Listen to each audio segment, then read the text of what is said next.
Hello and welcome back to my channel. My name is Kemilawani, and in this video I'll be going further talking about what we see with children with brachial plexus injuries that have come as a result of birth-related problems. I started this video previously, so if you haven't seen the previous video, please do check it out because it talks about the basics of brachial plexus injuries in children. Today, I'll be going further, like I said, to talk about what we see when we examine these children and how we then go ahead to evaluate them in terms of special tests that are required. I will try to keep it a bit shorter. Like I said, it's a pretty broad topic. Okay, so in terms of evaluating these children, the first thing to note is that it is very difficult to look at everything that a child is presenting in terms of their hand function or upper limb function in one clinic visit. So it is usual that you will require to have multiple visits. It would be useful if you can bring along videos of what the child is able to do at home, if you can bring along your own recall and experience of things that the child is able to do at home, if you can bring along toys that the child likes, so that we can then have what is a roughly typical set of behavior or function in the clinic setting as you would have if the child were at home.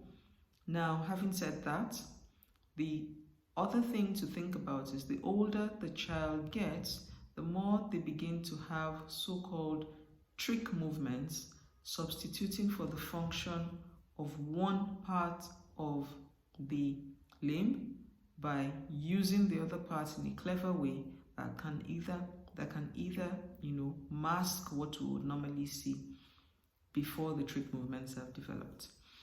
So sometimes this tends to cause some bit of a discordance in what I would assess as a clinician compared to what a mother would perceive as a parent in regard to the child's function.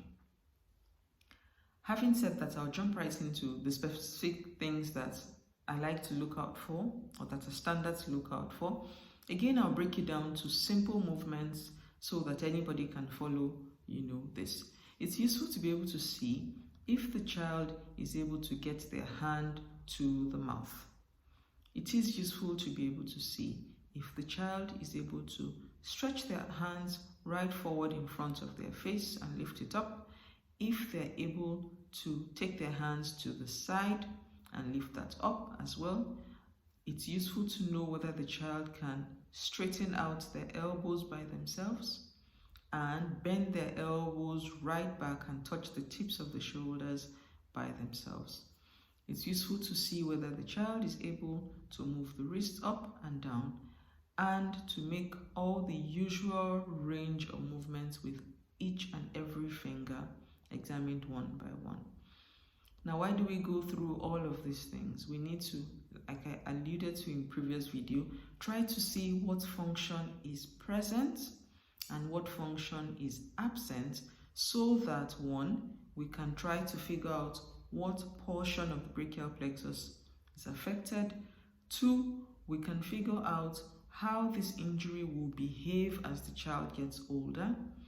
Three, we can think of what may be required in terms of treatment, either to return function for a child who presents early enough to be able to recover function, or to replace function for a child who comes so late in the course of this problem that we can no longer recover function, but we can then try to substitute for function in a way that allows the child to function as optimally as possible in their own environment.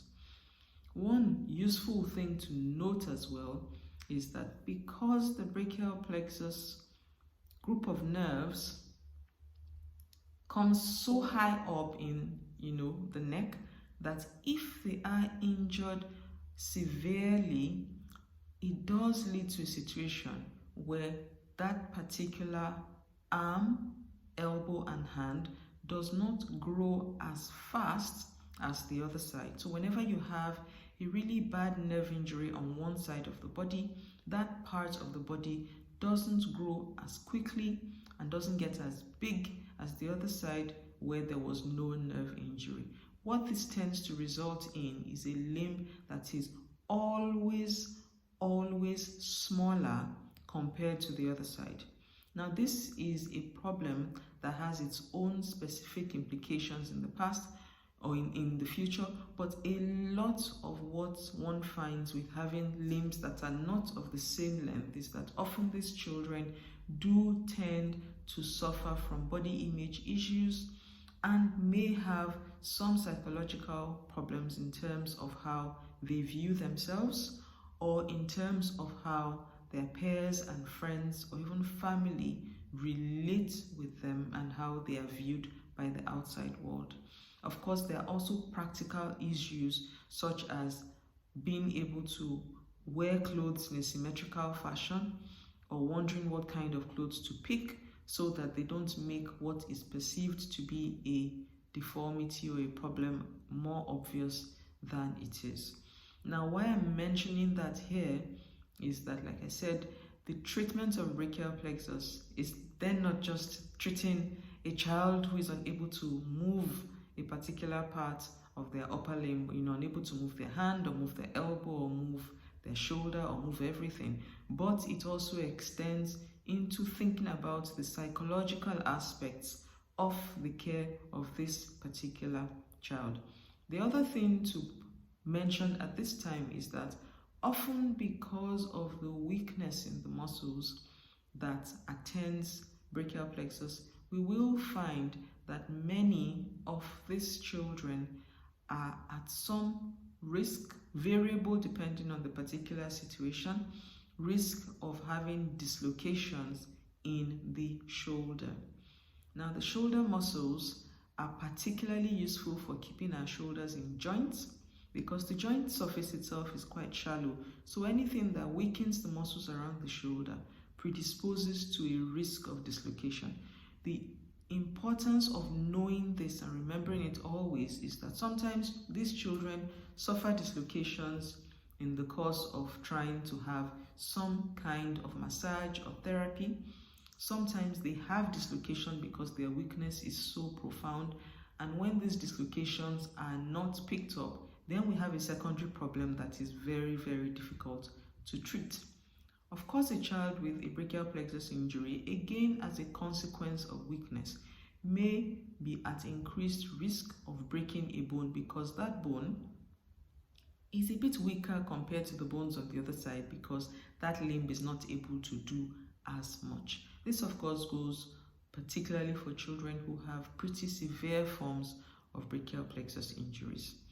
So, having said this, what are the things that we do in terms of trying to make an exact anatomic diagnosis and a functional diagnosis for brachial plexus injuries? The first thing would be a clinical examination, which has to be detailed and thorough and often is not done completely in one sitting. There are functional scoring systems as well, which are in use to be able to chart the function of the different groups of muscles that I have discussed before. It is also useful to obtain an X-ray of the shoulder to be sure that it is in joint, in addition to the clinical examination to predict the likelihood of that joint dislocating.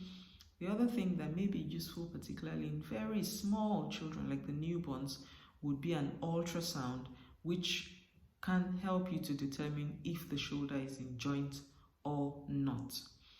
The other thing that is very useful and becoming increasingly so now is an MRI. An MRI can help you to see which of the nerves are affected and based on this to be able to determine what pattern of injury one is dealing with and the chances of being able to offer either a repair or a replacement of function. Having said that, the idea of repairing nerves is essentially more useful for the child when they come on time. So the MRI is something that would be useful for guiding treatment in the much younger child. Of course, in the older child, it would document what level of injury one is dealing with and can then be used to plan how best to substitute for the function that is already lost. Other things that are useful to do would be the nerve conduction, which is a special test that essentially sends little electric signals from, an electrode right to the muscles, and based on the pattern of muscle activity, predicts which nerve has been affected and the level at which the nerve has been affected.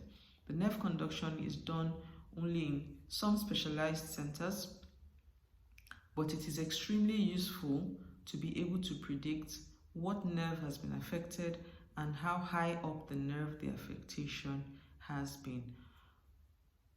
One last thing to mention at this point would be, so what do we do with all of this information that we have obtained?